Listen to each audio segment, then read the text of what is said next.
어제 서울중앙지검 특별수사팀이 사법농단 핵심으로 지목돼 온 임종헌 전 법원 행정처 차장에 대해서 구속영장을 청구했습니다. 먼저 임 전 차장 혐의부터 한번 정리를 해볼까요? 혐의 사실은 일단 크게는 6가지입니다. 그런데 그 안에 범죄 사실은 검찰에서 얘기를 한 30가지 정도가 된다고 하는데요. 예. 일단 직권남용이나 권리행사 방해 같은 게 어떤 거냐면 우리 일본 강제징용 피해자들이 손해배상 청구를 했는데 전 대법원에서 이미 배상을 해줘야 되는 것처럼 판례 결론을 내렸다가 막상 손해배상에 또 안정해주는 쪽 재판을 끌고 있었지 않습니까? 네, 맞습니다. 그거를 관여하게 이론적인 검토를 대법원 심리관들에게 임종헌 전 차장이 관여를 해서 시켰다는 거고, 또 어떻게 우리법 연구회 같이 약간 기존 대법원에 대해서 불리한 얘기를 했던 판사들의 뒷조사를 하는데 관여를 했다. 네. 또 그다음에 사법부 헌법재판소에 파견 나가 있던 대법원 판사들을 이용을 해서 헌법재판소 평의 사실 같은 것들을 밖으로 빼놨기 때문에 이 부분도 공무상 비밀 누설이 된다라는 것이고요. 예. 그리고 알려진 것들의 공보실로 쭉 이렇게 돈을 배분을 하지 않습니까? 네. 그다음에 그걸 허위 영수증까지 첨부를 해서 다시 되돌려받아서 대법원에 사용을 했다. 이게 공보관실 운영비를 불법 사용했다. 국고 손실도 되는 거고 그 과정에서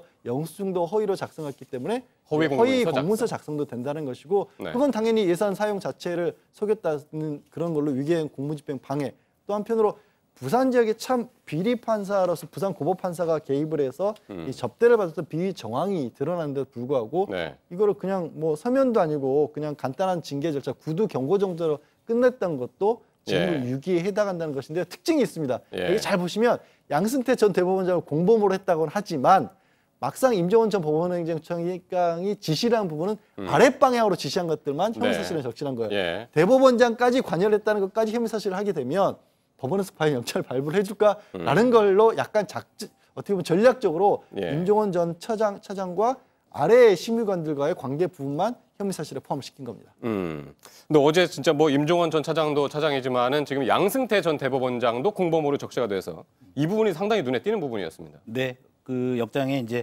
양승태 전 대법원장, 그다음에 박병대 전 법원 행정처장, 그다음에 고영한 전 법원 행정까지 공범으로 적시를 했는데, 네. 방금 우리 양 변호사님 말씀하셨지만 공범으로 적시는 했지만 증거를 대세우지 못했던 것은 사실은 검찰이 조사를 하고 했지만 계속 수색영장이 기각됐잖아요. 네. 그러면서 증거를 확보할 만한 근거가 없었기 때문에 일단 이렇게 공범으로 적시했지만 구체적인 혐의는 밝히지 못했다고 생각을 합니다.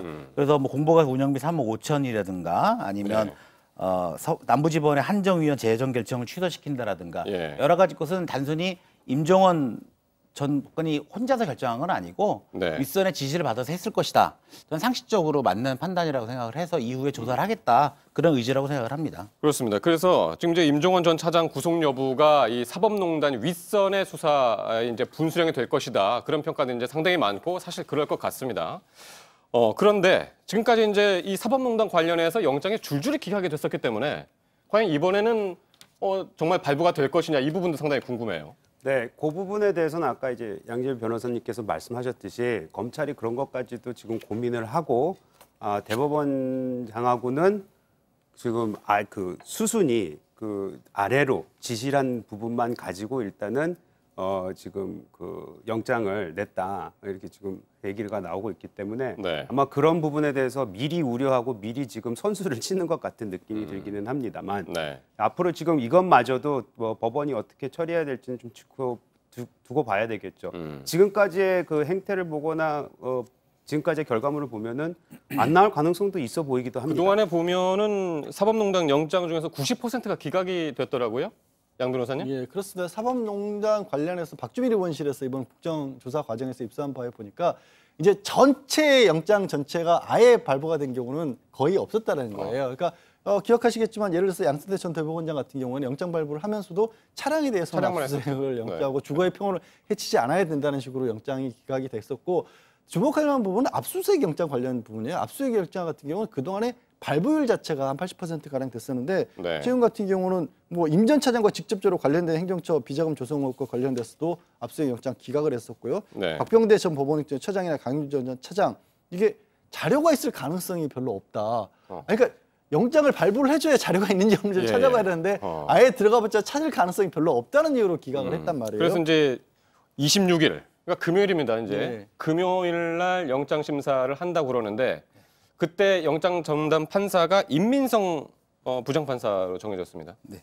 뭐 이분은 이 사법농단과 큰 관련이 없다고 판단을 해서 네. 객관적으로 판단할 거라고 생각을 하는데요. 하지만 지금까지의 과정을 보면 지금 과정을 보면 사법농단 관련된 여러 가지 영장들이 기각이 돼서 그리고 세간에서 보는 제19 감싸기라든가 그다음에 사실은 범죄 사실을 소명을 해야 되는데 범죄 사실을 소명할 수 있는 증거들을 확보를 하지 못했기 때문에 영장이 발부될 수 있을지에 대해서는 저는 좀 의문스럽습니다.